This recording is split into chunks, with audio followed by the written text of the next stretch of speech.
हमारे साथ संपत सरस्वती जी जुड़ गए हैं, कश्मीर मामलों के जानकार हैं। संपत जी, बहुत स्वागत है आपका भारत अपडेट पर। धन्यवाद। संपत जी, क्योंकि हम देख रहे हैं जम्मू कश्मीर बदला बदला तो नजर आ रहा है। पहले की तस्वीरें हम याद करते हैं, हम वो घटनाएं याद करते हैं, और आज जो कुछ हो रहा है वो भी हम देख रहे हैं। प्रधानमंत्री नरेंद्र मोदी वहां जाते हैं, संदेश देते हैं, देश दुनिया को वहां से संदेश देते हैं, और अब सवाल इसमें ये खड़े हो जाते हैं कि आखिर जो वहां से निशाना साधा जाता था कि 370 हटने के बाद ये हो जाएगा, वो हो जाएगा, वो सब कैसे बंद हुआ। सवाल यह भी है कि क्या जम्मू कश्मीर के जो लोकल लीडर्स थे, जो जम्मू कश्मीर की राजनीति को कहते थे कि वो अच्छे से समझते हैं, और पड़ोसी मुल्क पाकिस्तान के साथ बातचीत होनी चाहिए, कश्मीर मामले को लेकर डायलॉग बाजी होनी चाहिए, ये वो कहते हुए नजर आते थे, क्या उन सभी नेताओं की सियासत अब खत्म हो गई? देखिए, जिस प्रकार से एक कूटनीति के तहत, रणनीति के तहत धारा 370 हटाकर पिछले 2 वर्षों में जिस प्रकार से जम्मू कश्मीर और जम्मू कश्मीर का तमाम युवा शांति की तरफ बढ़ रहा है, उससे कहीं ना कहीं ऐसा लग रहा है कि आने वाले दिन जम्मू कश्मीर के लिए बहुत बेहतरीन होंगे। किसी भी वर्ग में क्यों ना हो, भले ही वो व्यावसायिक वर्ग में हो, भले ही वो टूरिज्म में हो, किसी भी क्षेत्र में क्यों ना हो, जम्मू कश्मीर तमाम प्रदेशों से आगे होगा। ये निर्णय ही अपने आप में जम्मू कश्मीर के तमाम युवाओं के लिए, वहां के रहवासियों के लिए अपने आप में एक बहुत बड़ा ऐतिहासिक फैसला केंद्र सरकार का था। और जैसा कि हम देख पा रहे हैं, 2 दिन से प्रधानमंत्री जी वहीं हैं, और आज इंटरनेशनल योगा डे को भी जम्मू कश्मीर के बासिंदों के बीच में जिस प्रकार से मनाया, और जो आम लोगों का जो उत्साह देखने को मिल रहा है, उससे कहीं ना कहीं विपक्ष की भी नींद उड़ी है। और हम पूरा विश्व आज देख रहा है कि किस प्रकार से जम्मू कश्मीर जो है वो शांति की ओर आगे बढ़ रहा है, और जिस प्रकार से जम्मू कश्मीर का चेहरा, जो पिक्चर लोगों के आगे नैरेटिव जो सेट किया गया था, वो नैरेटिव अब कहीं ना कहीं हट गया है, और लोग जम्मू कश्मीर को एक सामान्य दृष्टि से देखने लगे।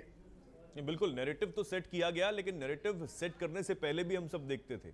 हम ये जानते थे कि आखिर क्या कुछ हुआ है, कश्मीरी पंडितों के साथ क्या हुआ, वो तस्वीरें भी सबके सामने हैं। वो जो कुछ भी उनके साथ किया गया, आतंकियों ने जो उनके साथ किया, वो खबरें लगातार सामने आई, किस तरीके से उन्हें घाटी से बाहर निकाला गया, वो हम सबको पता है। लेकिन अब कहीं ना कहीं ये सवाल भी खड़े होते हैं कि चेतन जी, ये कोई भी बड़ी बात नहीं है कि किस प्रकार से जो है जो हमारा पड़ोसी मुल्क है, उस पड़ोसी मुल्क ने अपना सब कुछ अर्पण कर दिया हिंदुस्तान के अंदर जम्मू कश्मीर को बर्बाद करने के लिए।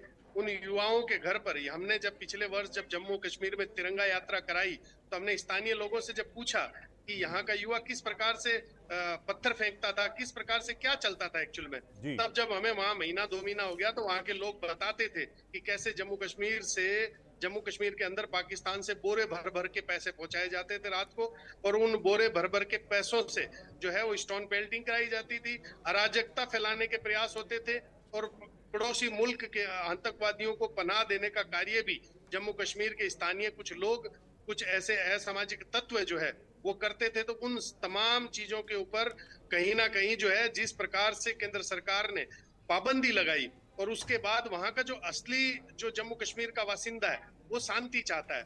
देखिए, कश्मीरी पंडितों के बारे में बहुत सारी जिक्र होता है, बहुत सारी चीजें होती है, पर वास्तविकता क्या है, बहुत नजदीक से अगर देखेंगे तो कश्मीरी पंडित आज भी सुविधाओं से वहां वंचित है। हाँ, मानते हैं कि 2014 के बाद 2024 तक, इन 10 वर्षों में जम्मू कश्मीर के अंदर जो कश्मीरी पंडित जो रह रहे हैं वहां पर, जो एक अलग कॉलोनी बनाकर उनको जिस प्रकार से रखा गया है, वो अब कहीं फायदे में है। लेकिन फिर भी जो पिछला जो कार्यकाल था, पिछला जो दौर था, जिस दौर में अगर सबसे ज्यादा तकलीफ किसी ने भुगती, अपनी जमीन छोड़ी, अपनी जायदाद छोड़ी, अपना परिवार, अपनी यादें, अपने इमोशंस, तमाम चीजों को छोड़कर एक अतिथि की तरह जम्मू कश्मीर के अंदर रहना, इससे बड़ा दुखदाई कुछ नहीं होगा। कोई कितना भी कहे, लेकिन जम्मू कश्मीर के अंदर कश्मीरी पंडितों का पलायन और उनके ऊपर जिस प्रकार से अत्याचार किया गया, उस अत्याचार के आगे सब कुछ फीका है। वो अत्याचार बहुत बड़ा अत्याचार था कश्मीरी पंडितों के ऊपर, चेतन जी। बिल्कुल, बहुत बड़ा अत्याचार, और जिसके बाद अब कवायदे जो हैं वो लगातार तेज हो रहे हैं कि जल्द ही कश्मीरी पंडित वहां पर बसना शुरू हो, तमाम जो चीजें हैं वो सामने आ रही हैं। लेकिन सवाल अब यही है कि व्यापार को लेकर किस तरीके से यहां पर गति आएगी। व्यापार बढ़ेगा तो जो पर्यटक हैं वो तो बढ़ ही रहे हैं, जो लोग हैं वो भी यहाँ पर आना शुरू होंगे, जो पीछे चीज़ें छूट गई थी काफ़ी ज़्यादा वो दोबारा से शुरू होंगी। उसको लेकर क्या कुछ यहाँ से निकलकर सामने आता है? जो लोकल लोग हैं वो क्या कुछ समझते हैं इस बात को लेकर? हालांकि हम देख रहे हैं कि जब से पर्यटन बढ़ा है तब से जो वहाँ के जो लोग हैं वो बेहद खुश हैं। जो चिंताएं वो झेल रहे थे, जो परेशानियां वो झेल रहे थे, कहीं ना कहीं उन चीज़ों से उभरे हैं वो। देखिए चेतन जी, वहाँ का स्थानीय जो टूरिज्म विभाग के मैं डेटा अगर आपको बताऊं तो महीने के पूरे जम्मू कश्मीर घाटी के अंदर करीबन 10 लाख लोग एवरेज मंथली वहां पर विजिट कर रहे हैं। और बाहर से लोगों के अंदर एक बहुत बड़ा उत्साह है, क्योंकि इस बात को तो जो जाएगा जो देखेगा वो मान लेगा कि क्यों उसे धरती का स्वर्ग कहा गया है। हकीकत में जम्मू कश्मीर और जो घाटी का क्षेत्र है वो धरती का स्वर्ग है। भले ही आतंकवादियों ने, पड़ोसी मुल्क ने लाख कोशिश की उस स्वर्ग को लाल टीका खून से सनाए रखने की, लेकिन वर्तमान की केंद्र सरकार के 370 हटाने के फैसले और अन्य फैसलों के बाद अब वो धरती का स्वर्ग जो है वो चमक कर बाहर आ रहा है। और जैसे जैसे लोग जाना शुरू कर रहे हैं वैसे वैसे वहां पर लोगों की जो है टूरिज्म की मात्रा जो है बढ़ती जा रही है। और टूरिज्म के जाने से, यात्रियों के जाने से निश्चित रूप से वहां पर स्थानीय लोगों का व्यापार बढ़ रहा है। और जम्मू कश्मीर के पास देने के लिए बहुत कुछ है। केसर है, ड्राई फ्रूट है, वहां पर तीर्थ स्थल है, बहुत सारी चीजें हैं। कम से कम होगी तो 100 से ज्यादा ऐसे प्रोडक्ट हैं जो जम्मू कश्मीर दे सकता है, पूरे हिंदुस्तान और पूरे विश्व में सप्लाई कर सकता है। तो उन सारी अवसरों को अब जब लोग वहां जाने लगे हैं तो उन लोगों को पता चलने लगा है कि जम्मू कश्मीर क्या क्या चीजें दे सकता है। और उसका अब हम असर भी देख रहे हैं। मैं देख रहा हूँ कि विश्व के अलग अलग देशों के अंदर अब वहां से व्हाइट हनी सप्लाई हो रहा है, वहां से ड्राई फ्रूट सप्लाई हो रहे हैं, वहां से केसर सप्लाई हो रही है। तो बहुत सारे अवसर जो है अब स्थानीय लोगों को उसका फायदा मिलेगा चेतन जी। बिल्कुल फायदा मिलेगा और पर्यटन यहाँ पर जिस तरीके से बढ़ रहा है बेहद खुशी की बात है। लेकिन संपत जी, हमने पिछले दिनों देखा 3 से 4 दिन जो कहीं गड़बड़ रहे और आतंक का साया वहां पर एक बार फिर से बसारने की कोशिश की गई, लेकिन हमारे सुरक्षा बलों ने बड़ी ही जाबाजी से मुंह तोड़ जवाब दिया है। वो जो दिन रहे बेहद कहीं ना कहीं परेशानी बढ़ा देने वाले रहे। उसको लेकर कहीं ना कहीं एक बार फिर चिंताएं जो हैं लोगों के मन में बढ़ने लगी थी। हालांकि सुरक्षा बलों ने एक अच्छा टैकल किया और उसके बाद चुन चुनकर जो आतंकियों को मार गिराया है, ये भी एक अच्छी बात है जिस तरीके से हमारे सुरक्षा बल काम कर रहे हैं। लेकिन फिर भी चिंताएं जो हैं वो बड़ी हैं। क्या है ना चेतन जी की जिस प्रकार से शांति और समृद्धि जम्मू कश्मीर को लेकर अब उसके ऊपर केसर का टीका लगा रही है, तो पड़ोसी मुल्क के साथ साथ कुछ वहां पर भी जो असामाजिक तत्व पनप रहे हैं उनको ये बर्दाश्त नहीं हो रहा है। और बर्दाश्त नहीं होने की वजह से उन लोगों का एक इस तरह का असफल प्रयास हमेशा रहता है। छिटपुट घटनाएं पूरे भारत के अंदर अलग अलग प्रदेशों में होती है, परंतु जम्मू कश्मीर में होना और जिस प्रकार से वहां आर्मी ने अपनी सुरक्षा और जिस व्यवस्था बना रखी है उस हिसाब से अब वहां पर बहुत कम चांसेस ऐसे रहे हैं कि कोई आतंकवादी घटनाएं हो।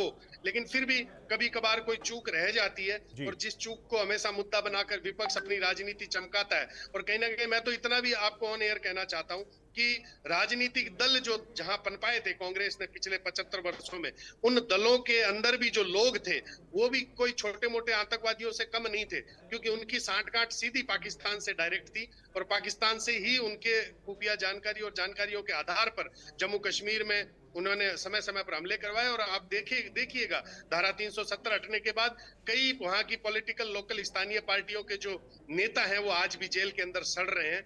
जो प्रधानमंत्री से सीधे चार्टर में आकर मिलते थे, उनकी आतंकवादी गतिविधियों में जिस हिसाब से संलिप्तता पाई गई और आज वो जेल के अंदर है, ऐसे असंख्य लोग आज की डेट में जेल में हैं।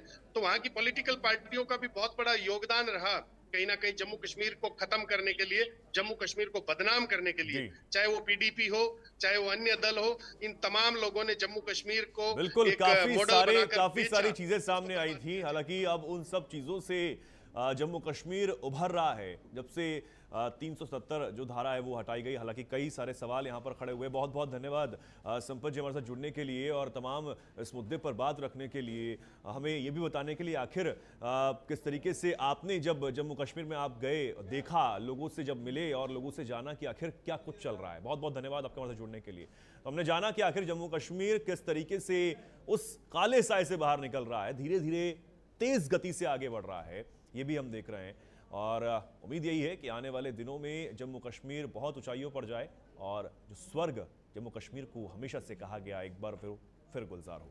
चलिए फिलहाल के लिए इस खास कार्यक्रम में इतना ही, लेकिन खबरें लगातार जारी हैं। देखते रहिए भारत अपडेट।